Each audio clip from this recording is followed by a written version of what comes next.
I was picking my kid up from school when I rear-ended a car I could never afford in 10 lifetimes. I fumbled with my seatbelt, got out and braced myself for the worst. The front door slowly swung open. When I saw who stepped out, my stomach dropped. It was Han Xiaoyan.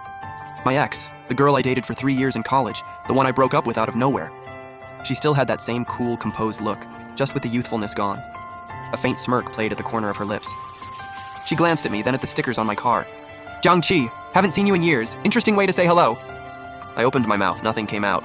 2 options for compensation. 1, pay for repairs, labor, and damages. Rough estimate, 1 million. 2, work at my company for 3 months to pay it off, market rate salary. Once the debt's cleared, we're done. 1 million? You could sell me whole and still come up short. 3 days later, I'm standing at the base of a downtown skyscraper, staring up at Ming High Tech. I used to believe freedom was worth dying for. Now I'm walking in just to pay off a debt. "Hello, sir. Who are you here to see?" "I'm here for Ms. Han." "Do you have an appointment?" "Sort of." The receptionist's face instantly shifted into full professional mode. "Ms. Han, a Mr. Zhang is here for you. Send him up." "You're Zhang Qi, Ms. Han's friend?" "Friend? A debt collector and someone working off their debt? What kind of friendship is that?" "More or less. Ms. Han picked your role herself. Temp assistant in the design department. You're right here." "New guy. What's your background? Where'd you work before?" "Never went to a real college, freelance the whole time." "Nepotism hire. Got it. That's just how it works these days. Connections are everything." "Xiao Wang, show the new guy around and walk him through the rules." "Name's Wang Jiangguo, just call me Bro Wang." How did you already get on Zhang's bad side? He's Miss Han's golden boy. What was I supposed to say? That I rear-ended your boss's luxury car. It's complicated. Watch your back from here on. Zhang Wei is petty. He loves making new people's lives miserable. I barely sat down before a stack of files slammed onto my desk. "New guy, don't just sit there. Sort through this market data. Put together a presentation. I need it before end of day. Clean, sharp, hits the key points. Speak up now if you can't handle it." Is this even a one-day job? What, is that a problem? No problem, it's just a deck. Did you really think I've been slacking all these years? I just opened a blank slide when Liu Feifei walked over. She didn't speak loud, but in the suddenly silent office, every word rang clear. "Ms. Han wants you in her office. Right now." I could practically feel every head in the room lift up, all eyes locked on me. The smug smirk on Zhang Wei's face froze solid. I stood up, walked through the stairs, and pushed open Han Xiaoyan's office door. The office was massive, cold as a glass palace, fit her perfectly. Han Xiaoyan sat behind a massive desk, deep in her files, didn't even look up. "You're here. The car's fixed. Sent the damage report to your phone. Total comes to 860,000. If you finish these projects in 3 months, the bonus covers it." She finally looked up, those cool eyes carrying a quiet edge. "Zhang Qi, didn't I tell you to never show your face in front of me again?" Guess that went in one ear and out the other. If it weren't for my sister and that adorable little nephew of mine, I would have been long gone. "Ms. Han, it was an accident. I wasn't trying to get back in your life." "An accident? Driving that little pickup?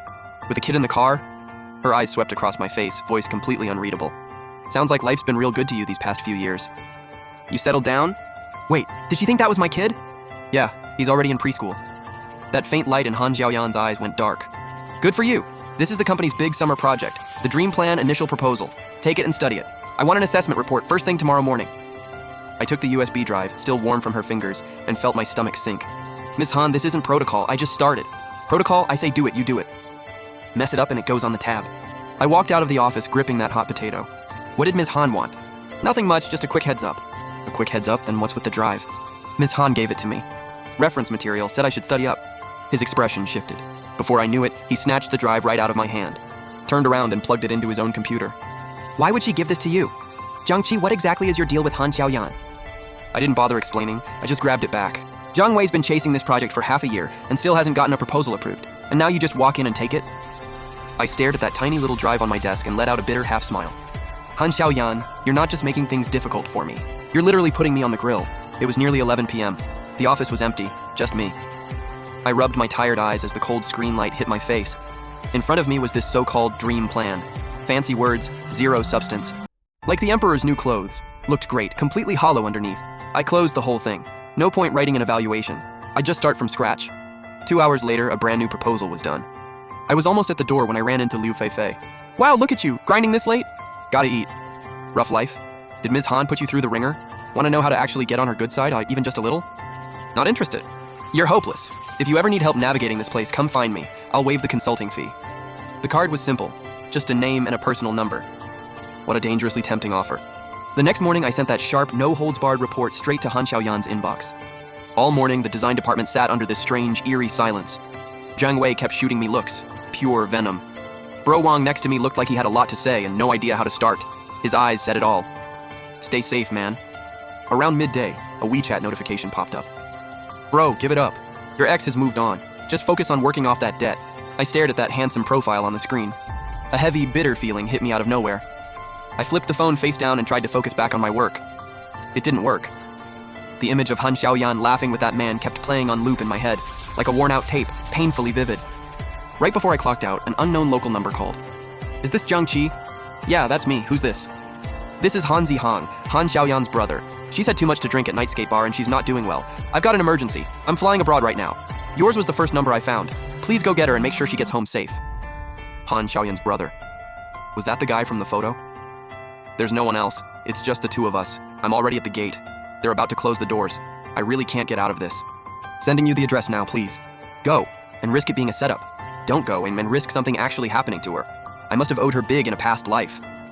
Inside Nightscape Bar, the heavy metal was deafening. I spotted Han Xiaoyan immediately, slumped over the bar, completely out of it. Back off, who the hell are you getting in my way?